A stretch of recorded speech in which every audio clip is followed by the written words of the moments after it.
तका अलबा ठीक बा। तो दोस्तों आज मैं बात करूंगा अंकुश राजा के बारे में।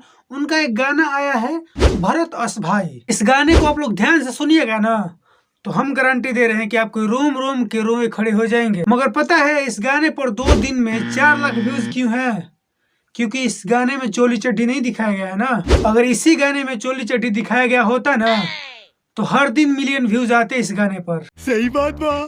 और मैं उन पत्रकारों से भी कहना चाहता हूँ जो एंटरटेनमेंट से रिलेटेड रिपोर्टिंग करते हैं, और खासकर मैं उन पत्रकारों से भी कहना चाहता हूँ जो अश्लीलता के माइक मुंह में घुसाए रहते हैं। शर्म करो, भगवान से डरो।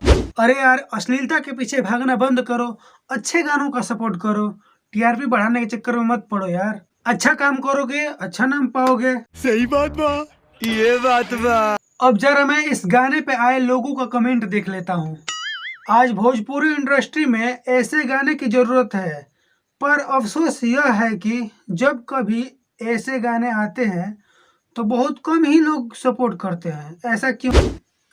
हाँ तो भाई मैं बता दे रहा हूँ कि यहाँ कुछ ही लोग ऐसे हैं जो ऐसे गाने का सपोर्ट करेंगे। कुछ लोग अपना टीआरपी बढ़ाने के लिए अश्लीलता के पीछे ही भागेंगे। ऐसा गाना तो उनका यूट्यूब पेज पे ही नहीं जाएगा कि वो लोग देखेंगे और सपोर्ट करेंगे। क्या बोला तूने? कैसे कैसे लोग रहते हैं यार यहाँ पर। घर घर की कहानी है, यह एक सच्ची बात है।